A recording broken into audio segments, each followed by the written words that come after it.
Hoy vamos a estar hablando sobre la ascensión y la exaltación de Jesús, dos provisiones que tenemos gracias a la salvación. Si te perdiste alguna noche de estudio, ahí están.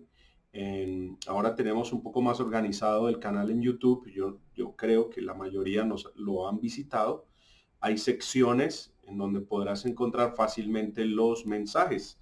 Y estas enseñanzas, o estos mensajes de soteriología, están en la sección que dice enseñanzas doctrinales. Entonces, ahí lo puedes ver si no escuchaste alguno, amén, para que estés completamente empapado del tema.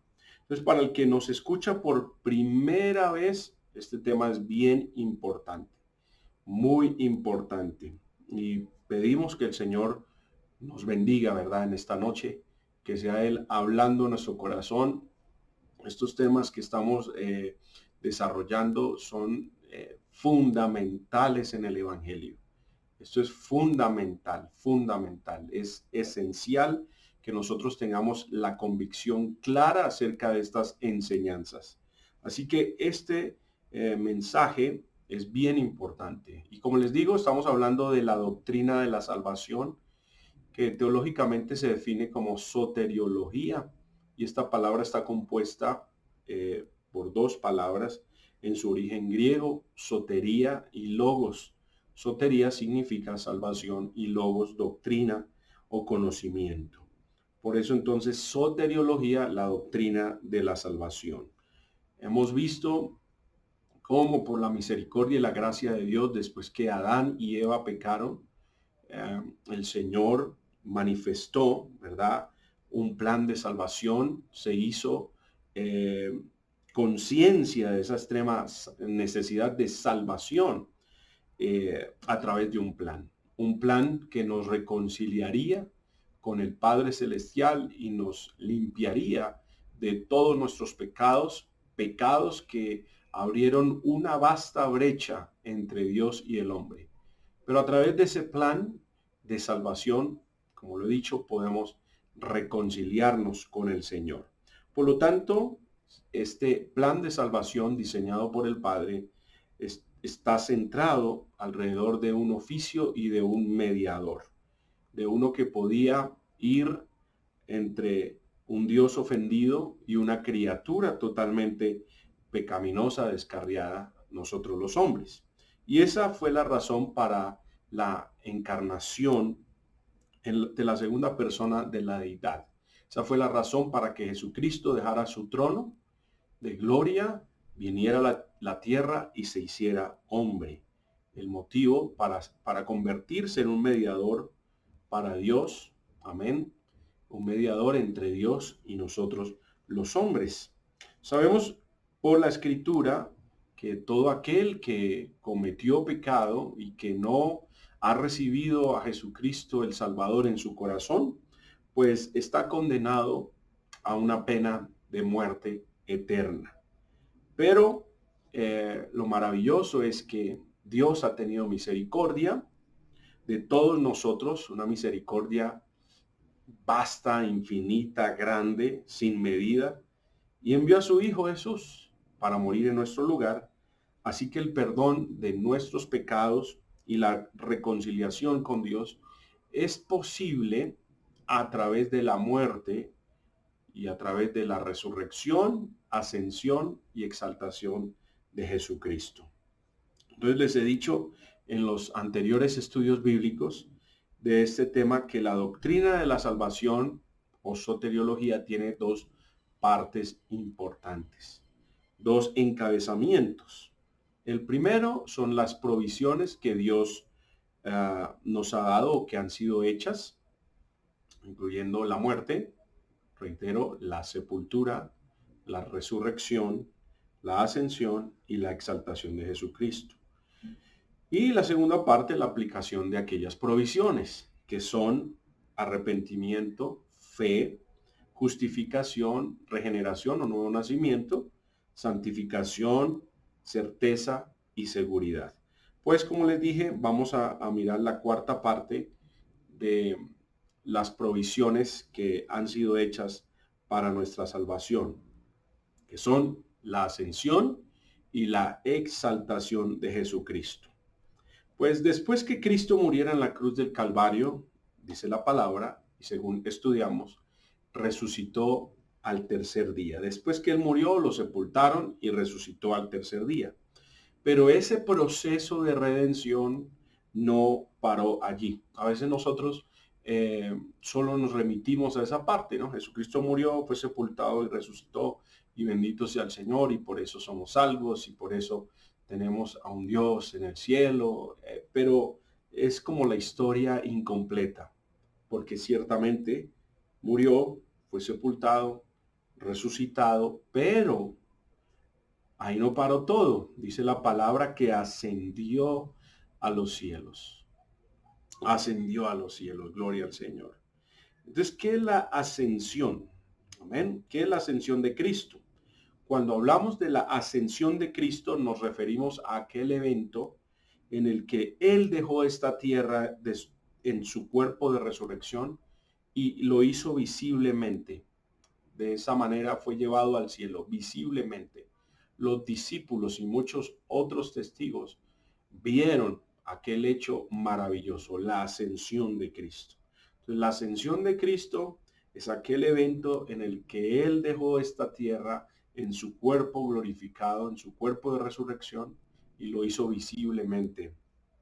Y de esa manera fue llevado al cielo. Marcos y Lucas son los únicos dos escritores de los evangelios que hablan de esto. Literalmente, Marcos 16, 19. Voy a darle muchas citas, a algunas solamente quiero que las escriban.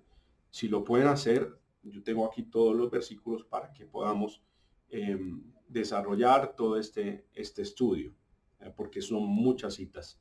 Marcos 16, 19 dice, y el Señor, después que les habló, fue recibido arriba en el cielo. Esa es la cita que Marcos, ¿verdad?, nos da como referencia acerca de la ascensión de Cristo. Pero también en el Evangelio de Lucas, capítulo 24, 50 y 51, dice la palabra, y los sacó fuera hasta Betania, y alzando sus manos los bendijo. Y aconteció que bendiciéndoles se separó de ellos y fue llevado arriba al cielo. Eso es precioso.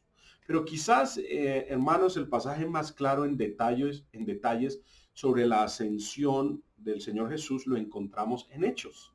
Los que son lectores de la palabra saben que Hechos capítulo 1 es bien especial y muy detallado con respecto a este evento. Hechos, recordemos que fue escrito también por el mismo escritor del Evangelio según San Lucas, es decir, Lucas es el mismo escritor del libro de los Hechos. Vamos a Hechos, capítulo 1, porque hay unos detalles que vamos a resaltar también. Eso es lo bueno de estudiar la palabra, que no solamente hay un tema específico, sino que podemos abordar otros temas para complementar todo el estudio. Dice Hechos capítulo 1. En el primer tratado, oh Teófilo, hablé acerca de todas las cosas que Jesús comenzó a hacer y a enseñar. Hago un paréntesis. ¿Cuál es el primer tratado? Evangelio según San Lucas. Amén. Ese es el primer tratado. O sea, que Hechos es el segundo tratado o el segundo libro escrito por Lucas. Dice a que en ese primer tratado él habló acerca de todas las cosas que Jesús comenzó a hacer y a enseñar, hasta el día en que fue recibido arriba, después de haber dado mandamientos por el Espíritu Santo a los apóstoles que había escogido, a quienes también, nota esto, después de haber padecido, se presentó vivo con muchas pruebas indubitables, apareciéndoseles durante 40 días y hablándoles acerca del reino de Dios.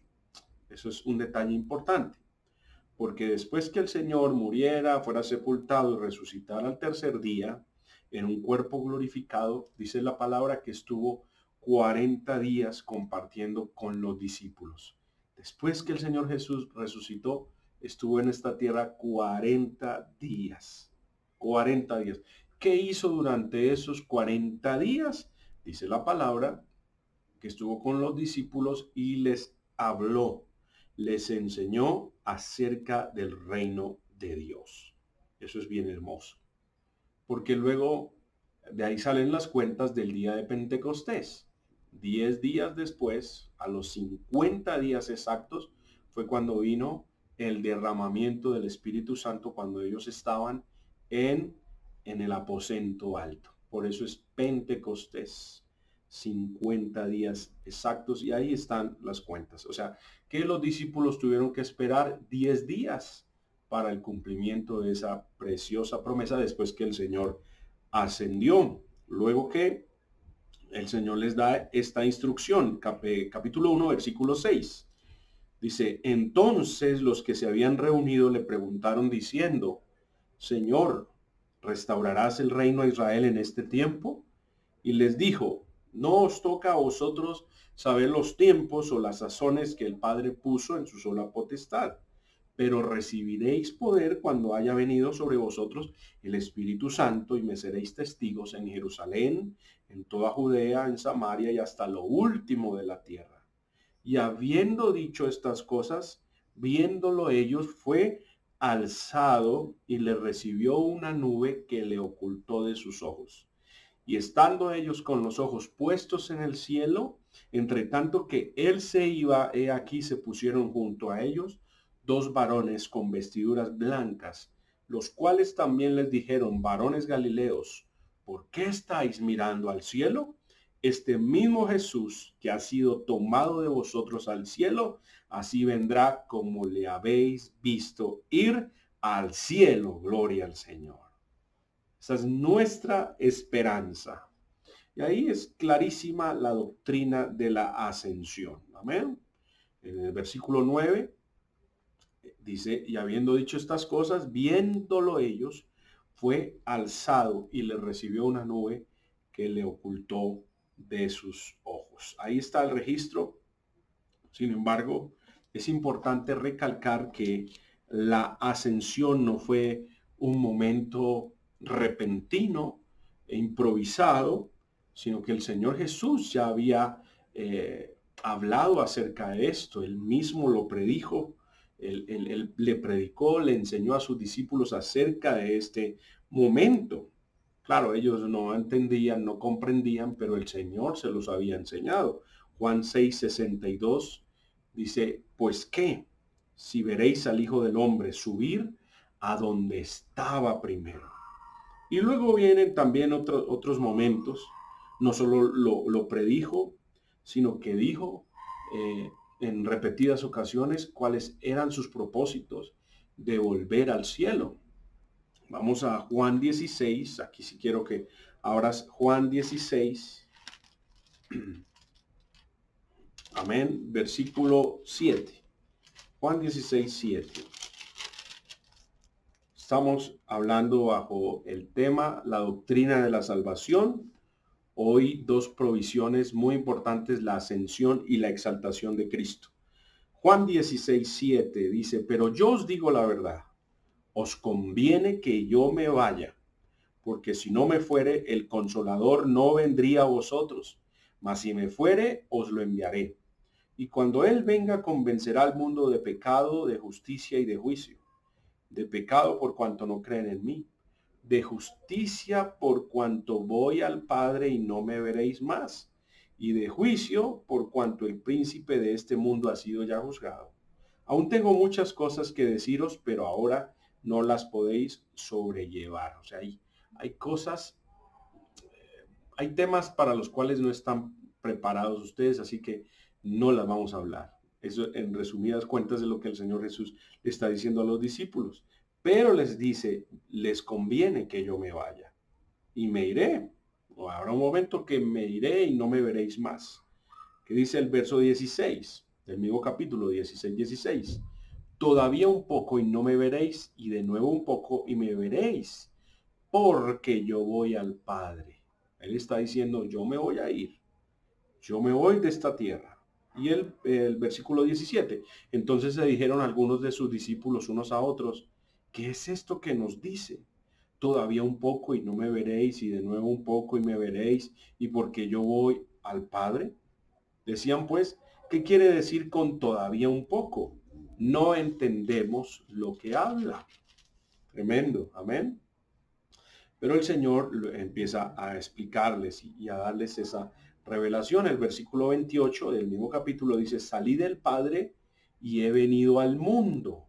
Otra vez dejo el mundo y voy al Padre. El Señor está anunciando que Él no va a morir aquí viejito, que Él va a regresar al lugar, ¿verdad? Al lugar de su trono, al lugar celestial, que Él va a volver al Padre. Así que esto de la ascensión no fue una casualidad, era parte del plan de salvación. Esto, recuerda, desde el principio ya estaba escrito cuál era el plan. Ahora, Pablo enseñó la ascensión de Cristo y aquí encontramos unos versículos muy importantes. El apóstol Pablo también lo enseñó. Efesios capítulo 4, gloria a Dios. Efesios capítulo 4, versículo 8 al 10. Recordemos que las doctrinas, las doctrinas bíblicas no se basan en un versículo, en una frase, sino que están basadas en toda una unidad bíblica, en diferentes capítulos. Hay una relación, hay una coherencia. Esto no es algo que este versículo me conviene y ahí lo hago doctrinal. No. Para que una doctrina sea bíblica y fundamental, debe tener relación en varias partes. Amén. O sea, hay una coherencia, una conexión. Eso es lo que estamos haciendo, viendo las diferentes partes donde se enseña la doctrina de la ascensión. Entonces dice Efesios 4:8, por lo cual dice, subiendo a lo alto, llevó cautiva la cautividad y dio dones a los hombres. Y eso de que subió, ¿qué es? Sino que también había descendido primero a las partes más bajas de la tierra. El que descendió es el mismo que también subió por encima de todos los cielos para llenarlo todo. Versículos muy importantes porque nos resuelven esa pregunta de qué pasó con aquellos que murieron antes de Cristo. Amén. Y es precisamente a eso que hace referencia la cautividad. Eran aquellos que habían muerto antes de Cristo, pero habían vivido piadosamente, habían vivido justamente. Y dice que el Señor los liberó, llevó cautiva la cautividad y dio dones a los hombres, porque en ese momento el paraíso no había sido estrenado cuando el Señor murió. Amén. Es cuando se abre ese lugar especial para todos los redimidos por la sangre de Cristo. Pero mientras aquellos que murieron antes de Cristo estaban en una parte, no era un lugar de tormento, pero era un lugar diferente al paraíso. Por eso aquí dice que es el verso 9, que es, y eso de que subió, que es, sino que también había descendido primero a las partes más bajas de la tierra. Y era un lugar especial donde todos los que morían con, digamos, con fe y acorde al propósito del Señor, estaban ahí mientras venía el Redentor. Y luego dice que el que descendió es el mismo que también subió por encima de todos los cielos, de todos los cielos. O sea, no solo hay un cielo ni dos cielos, la Biblia nos habla del tercer cielo. Es decir, no solo lo que nosotros podemos ver, la atmósfera y más allá del espacio, sino que fuera del espacio, si se puede decir el infinito y más allá, allá es el cielo de los cielos, el tercer cielo, donde está sentado el Señor en gloria. Por eso dice, subió por encima de todos los cielos para llenarlo todo. Entonces, la ascensión del Señor Jesús fue una preciosa realidad. Por lo tanto, podemos concluir que la ascensión se convierte, podemos decirlo, en una línea divisoria de dos periodos en la vida de Jesucristo. Primero, primer periodo desde el nacimiento hasta la resurrección, como Él es el Cristo de la historia humana, el que vivió una humanidad perfecta bajo condiciones terrenales. Él fue reencarnado en un hombre con tentaciones, tentado en todo, dice la palabra, pero sin pecado. Entonces, hasta ahí hay un primer periodo. Y luego, el segundo periodo, desde la ascensión. ¿Ven? Se conoce como el Cristo de la experiencia espiritual. Esto es bien importante, porque ahora que Él ha ascendido, que vive en el cielo, toca a los hombres por medio del Espíritu Santo. Nosotros debemos como cristianos anhelar ese toque, anhelar esa llenura, porque para eso el Señor ascendió a los cielos. Luego que el Señor asciende a los cielos, es exaltado. Amén. ¿Qué significa la exaltación de Jesucristo? Bueno, por exaltación de Cristo nos referimos al Padre, dándole al Hijo levantado y ascendido el lugar de honor y poder a su diestra. Amén. Entonces, cuando alguien te diga que Cristo fue exaltado, entonces está haciendo referencia a ese momento cuando el Padre lo honra y lo sienta a su derecha. Gloria a Dios. Bueno, ahí no sé cuál es la derecha suya, hermano, pero a la derecha. Amén. Que no haya ninguna confusión. Esa verdad de la exaltación es una doctrina también de la palabra. En muchos pasajes en el Nuevo Testamento se enseña. Es enseñada por Lucas, Hechos 2:33, si quieres tomar nota, dice, así que exaltado por la diestra de Dios. Hechos 5:31 dice, a este Dios ha exaltado con su diestra por príncipe y salvador. En Primera de Pedro, también el apóstol Pedro nos enseña sobre la exaltación. Primera de Pedro 3:22 dice, quien habiendo subido al cielo, está a la diestra de Dios, y a él están sujetos ángeles, autoridades y potestades. Qué bueno que lo puedas leer ahí en tu Biblia. Primera de Pedro 3:22. Después que el Señor subió al cielo, ¿en dónde está? Está a la diestra de Dios. Ahí está, sentado en su trono. Y a él están sujetos ángeles, autoridades y potestades. Ningún otro es más poderoso y más grande y más majestuoso que el Señor, porque a él se le dio esa exaltación. Y cualquiera que se quiere exaltar, pues bueno, viene la humillación.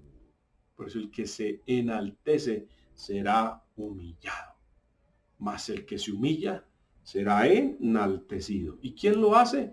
Leímos en el Salmo 75 que el Señor es el que enaltece. Amén. Lo leímos ahí en nuestra lectura devocional. Entonces, por eso es bien importante escudriñar la palabra. Ahora, quizás uno de los que más hace referencias a la exaltación de Jesucristo es el apóstol Pablo. Romanos 8:34. Vamos a Romanos 8:34. Dice, ¿quién es el que condenará? Cristo es el que murió, más aún el que también resucitó, el que además está, ¿dónde?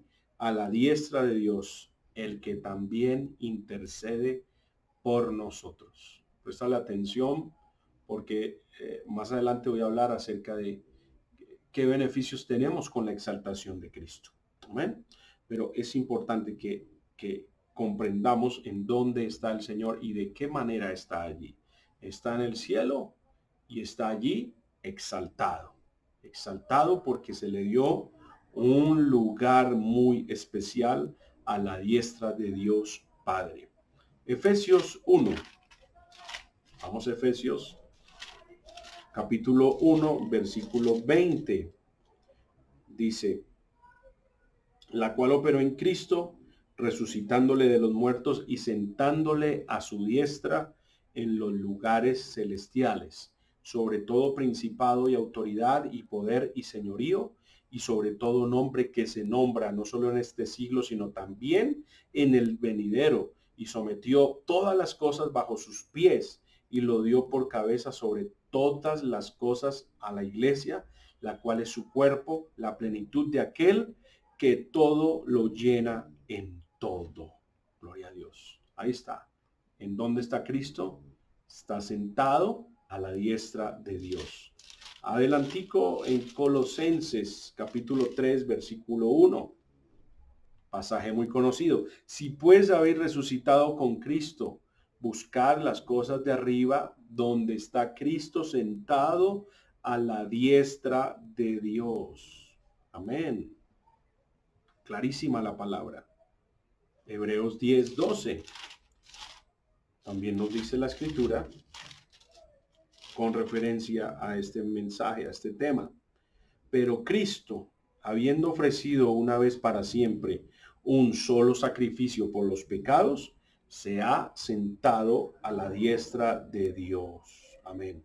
De ahí en adelante, esperando hasta que sus enemigos sean puestos por estrado de sus pies. Amén. Es decir, nadie puede estar ni va a estar jamás por encima del Señor Jesucristo. Ahora, ¿qué dijo el Señor Jesús respecto a su exaltación? Bueno, es clarísimo. Apocalipsis 3:21. En algún momento lo habrás leído.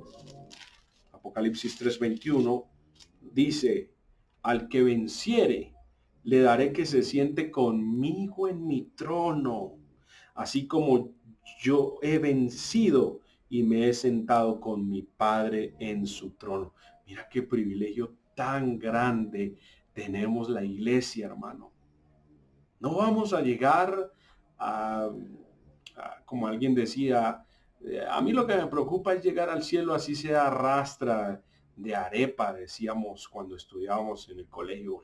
Ojalá por misericordia. No, hay que llegar. Sabemos que es por gracia, pero hay que llegar también conscientes que nos hemos guardado para el Señor, que hemos hecho lo mejor aún en medio de nuestra imperfección. ¿Por qué? Mira esa recompensa tan preciosa, tan grande que el Señor da al que venciere.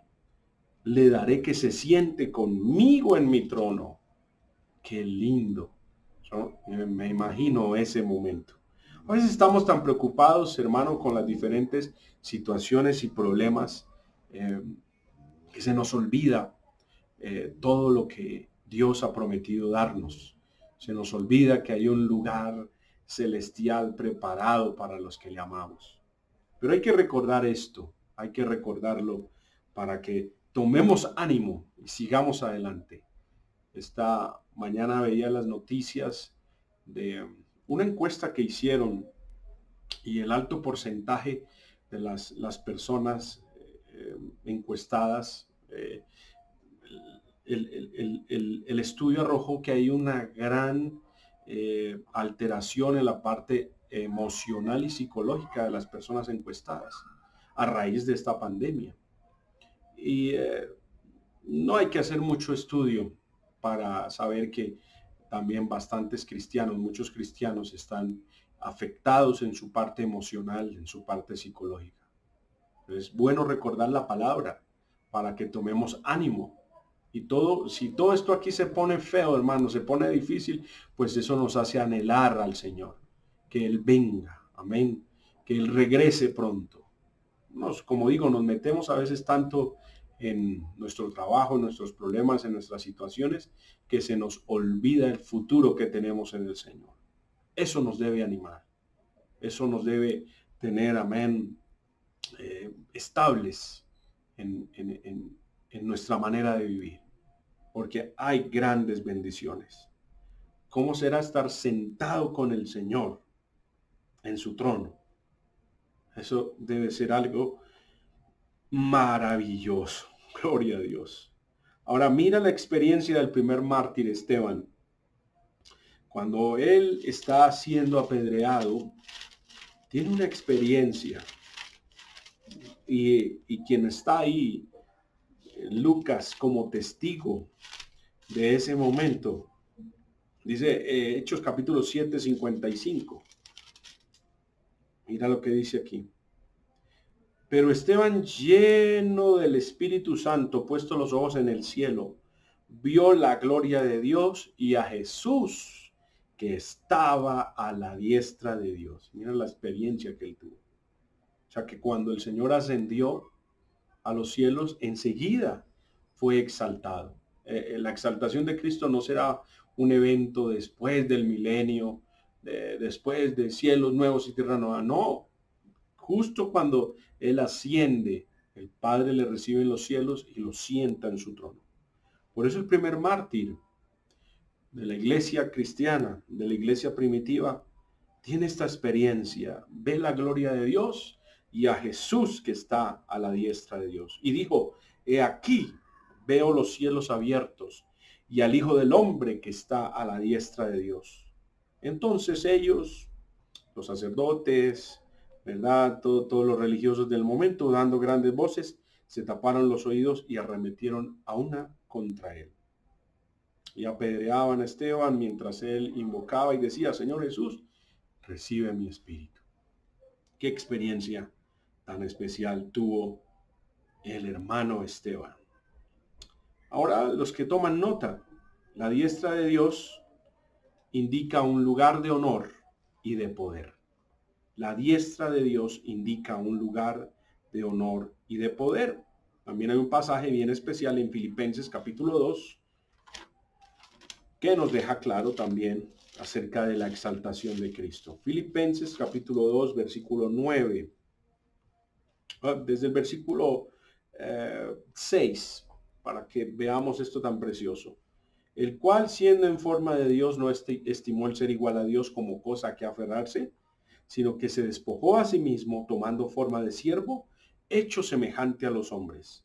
Y estando en la condición de hombre, se humilló a sí mismo, haciéndose obediente hasta la muerte y muerte de cruz. Por lo cual Dios también le exaltó hasta lo sumo y le dio un nombre que es sobre todo nombre, para que en el nombre de Jesús se doble toda rodilla de los que están en los cielos y en la tierra y debajo de la tierra, y toda lengua confiese que Jesucristo es el Señor, para gloria de Dios Padre. ¿Cuántos podemos darle la gloria a nuestro Señor Jesucristo? Amén. Ese nombre es sobre todo nombre. ¿Pero por qué? Porque es un nombre sobre todo nombre. Porque Dios Padre le exaltó hasta lo sumo. Le exaltó. Amén. Después que Él asciende, es exaltado. Entonces, ¿cuáles son los resultados de la exaltación de Cristo? Porque alguno dirá, ok, qué bien por el Señor Jesucristo, pero ¿qué conmigo? Bueno, por eso te digo que esta es una de las provisiones más hermosas de la salvación. Hay un resultado con la exaltación de Cristo. Como consecuencia de su exaltación, primero, Él es ahora nuestro sumo sacerdote. ¿Y qué hace el sumo sacerdote? Intercede ante Dios a nuestro favor. Él está allí como intercesor. Hebreos 9:24 dice, Hebreos 9:24, porque no entró Cristo en el santuario hecho de mano, figura del verdadero, sino en el cielo mismo, para presentarse ahora por nosotros ante Dios. Aleluya. Hebreos 4:14. Hebreos 4:14, por tanto, teniendo un gran sumo sacerdote que traspasó los cielos, vuelve a hacer referencia a la ascensión. Dice, Jesús, el Hijo de Dios, retengamos nuestra profesión. Entonces, Él es nuestro sumo sacerdote, gracias a esa exaltación, un sacerdote que intercede ante Dios a nuestro favor. Segundo lugar, como resultado de la exaltación de Cristo, tenemos acceso seguro a la presencia de Dios. Gracias a la exaltación de Cristo tenemos acceso seguro a la presencia de Dios. Esto es un resultado maravilloso, porque la exaltación de Cristo asegura a los creyentes un acceso libre a la presencia de Dios. Dice Hebreos 4:14, que lo acabamos de leer. Vamos a tomarnos aquí el tiempito y buscamos en la Biblia. Hebreos 4:14, vamos a leer hasta el 16. Dice: por tanto, teniendo un gran sumo sacerdote que traspasó los cielos, Jesús el Hijo de Dios, retengamos nuestra profesión. Porque no tenemos un sumo sacerdote que no pueda compadecerse de nuestras debilidades, sino uno que fue tentado en todo según nuestra semejanza, pero sin pecado. Y dice: acerquémonos pues confiadamente al trono de la gracia para alcanzar misericordia y hallar gracia para el oportuno socorro. Gracias a la exaltación de Jesucristo, tenemos acceso libre a la presencia de Dios. Por eso, acerquémonos pues confiadamente al trono de la gracia. Acerquémonos. Podemos hacerlo. Antes no lo podíamos hacer por el pecado que había en nosotros. Que alguien intentara entrar al lugar santísimo, ya sabe, que un sumo sacerdote intentara entrar al lugar santísimo en pecado era la muerte segura. Pero ahora podemos acercarnos confiadamente. Si hemos pecado, podemos ir a la presencia de Dios, al trono de la gracia, para alcanzar misericordia, el oportuno socorro. Antes, en la ley, el pecador lo que debía hacer era traer una vaca, traer un cordero, pero presentarse no podía. Lo tenían que hacer otros. Ahora tenemos un sumo sacerdote que intercede por nosotros ante el Padre y que nos da esa oportunidad de acercarnos para restaurarnos, para limpiarnos, para perdonarnos. ¿Por qué lo podemos hacer? Primera de Timoteo 2:5. Es por medio del Señor Jesucristo y no es por medio de nadie más. Nadie más puede interceder por mí. Nadie más. La Virgen María, Dios la bendiga, una mujer que el Señor usó aquí en la tierra para ser ese canal donde por medio del Espíritu Santo ella concibió y luego nació el Señor Jesús. Pero ella no intercede por nosotros. Primera de Timoteo, capítulo 2, versículo 5 dice: porque hay un solo Dios y un solo mediador entre Dios y los hombres, Jesucristo hombre. No hay más mediadores, no hay más intercesores, no hay más sumos sacerdotes, solo Jesucristo. Jesucristo, gloria a Dios. Y es por Jesucristo que yo tengo entrada a la presencia del Padre Celestial. Él es el mediador, Él es el puente. Sin ese mediador yo no puedo ir al Padre. Sin conocer a Jesucristo yo no puedo conocer al Padre. El Espíritu Santo me convence de pecado, entiendo que Jesucristo fue ese canal de redención y eso me conecta al Padre. Aleluya. Qué importante entender todas estas bendiciones. Tercer lugar, tercera consecuencia o resultado de la exaltación de Cristo. Cristo es cabeza de la iglesia. Efesios 1:21 lo leímos. Sometió todas las cosas bajo sus pies y lo dio por cabeza sobre todas las cosas a la iglesia. Colosenses 1:18. Leamos Colosenses 1:18.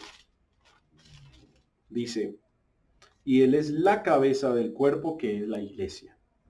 Él que es el principio, el primogénito entre los muertos, para que en todo tenga la preeminencia. Por cuanto agradó al Padre que en Él habitase toda plenitud. Gloria a Dios. Es el Señor Jesucristo. No es nadie más. Amén. Él es la cabeza. ¿Qué somos nosotros? Sus servidores, sus siervos. Estamos ahí a disposición del Señor para adorarle, para hacer bendición a otros. Pero nosotros no somos la cabeza. Hay de aquel que crea que es la cabeza, que es el que dirige la obra, el que dirige la iglesia.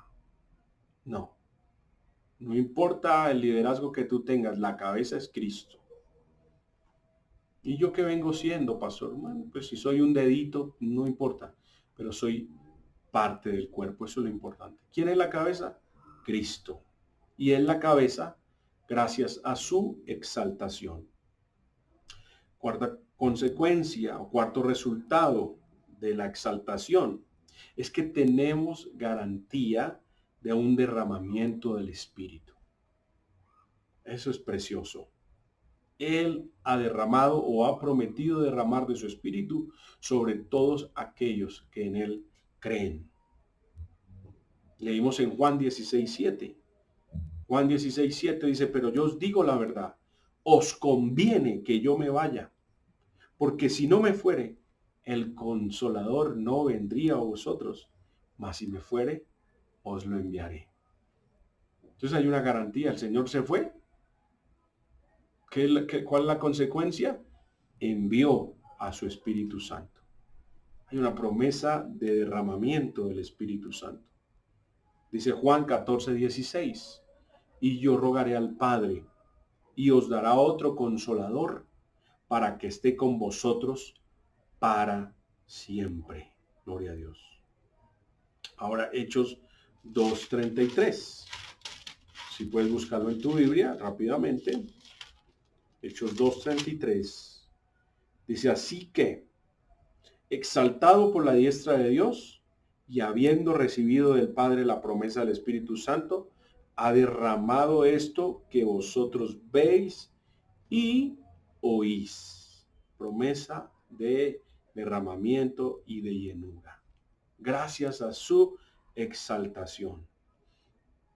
Número 5. Como resultado de la exaltación de Cristo, dice la palabra que dio dones a los hombres y a la iglesia. Dio dones a los hombres y a la iglesia. Si quieres tomar nota, Efesios 4:8-13 y Primera de Crónicas 12:8-10. Primer libro de Crónicas 12:8-10. Efesios 4:8-13. Bueno, voy a avanzar para poder terminar en esta noche el estudio. Y en sexto lugar, esto es bien especial. Tiene que ver con esas bendiciones especiales que el Señor está preparando para nosotros. Dice la palabra que Él se fue al cielo con el propósito ¿de qué? Juan 14:3. Juan 14:3. O bueno, desde el 1. No se turbe vuestro corazón. Juan 14:1. No se turbe vuestro corazón. ¿Creéis en Dios? Creed también en mí. En la casa de mi Padre muchas moradas hay. Si así no fuera, yo os lo hubiera dicho. Voy pues a preparar lugar para vosotros. Y si me fuere y os preparare el lugar, vendré otra vez y os tomaré a mí mismo, para que donde yo estoy, vosotros también estéis. Esa es una promesa maravillosa. No solo que se fue a preparar un lugar para los suyos, para nosotros, sino que así como preparó ese lugar, vendrá de nuevo por nosotros para que estemos con Él y vayamos al cielo. Qué promesa tan especial. Él nos tomará para que donde yo estoy, dice, vosotros también estéis. ¿Cómo te imaginas la morada que el Señor está preparando para ti? Bueno, tú puedes imaginarla, pero nuestra mente es muy limitada. Sorpresas preciosas nos dará el Señor. Así que ánimo, hermano, ánimo. Tal vez aquí en la tierra te ha sido difícil alcanzar una posesión, tener tu casa, tu apartamento, y eso a veces nos afana, nos preocupa. Amén, está bien orar por eso, trabajar por eso, pero todo esto que nosotros vemos es material y nada que nosotros hayamos alcanzado en esta tierra lo podemos sacar de aquí. Pero algo precioso, hay una morada especial, una mansión gloriosa el Señor ha preparado para cada uno de nosotros. Y eso es gracias a su exaltación. Por eso vale la pena, mis queridos hermanos, tener nuestra fe y nuestra confianza en el Señor. La ascensión y la glorificación de Cristo es un incentivo a la santidad. Amén. A que vivamos en piedad, en rectitud. A que estemos viviendo agradablemente. Es una correcta actitud hacia el mundo. Cuando vemos la ascensión y la exaltación, esto nos permite tener una correcta actitud hacia el mundo. Es decir, como lo acabo de decir, que nuestra ciudadanía está en los cielos, de donde también esperamos al Salvador, al Señor Jesucristo, como dice Filipenses 3:20. Es decir, que aquí somos peregrinos y extranjeros. Así como el Señor vino a cumplir un propósito, tú y yo también vinimos a cumplir un propósito. Pero no nos vamos a quedar aquí y no vamos a volver solo al polvo. El cuerpo no solo va a volver al polvo, sino que nuestro espíritu va a volver a Dios que lo dio. Y el alma va a ir a un juicio especial. Amén. En nuestro caso, como creyentes, a un juicio de recompensas. Por eso, animémonos, queridos hermanos, sigamos adelante.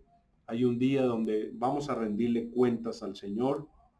Por eso debemos tener un sentido de responsabilidad como cristianos, porque hay un Dios sentado en su trono. Aleluya, en donde créeme que ni el más mínimo de los detalles se le pasa desapercibido. Él mira sobre la tierra. Él conoce muy bien y Él sabe qué es lo que hacemos o dejamos de hacer. Por eso es importante que todo lo que hagamos lo hagamos de corazón como para el Señor y no para los hombres. Así que mis hermanos, gozamos por la misericordia de Dios, de un Dios que no está muerto, de un Dios que está vivo y que está sentado a la diestra de Dios. Ahora es el que intercede por nosotros, ahora es el mediador entre nosotros y el Señor. Gracias a Él podemos tener acceso a su presencia y bueno, ¿qué más nos resta? Disfrutar de todas estas bendiciones. Así que, queridos hermanos, guardemos esta enseñanza, esta doctrina de la salvación.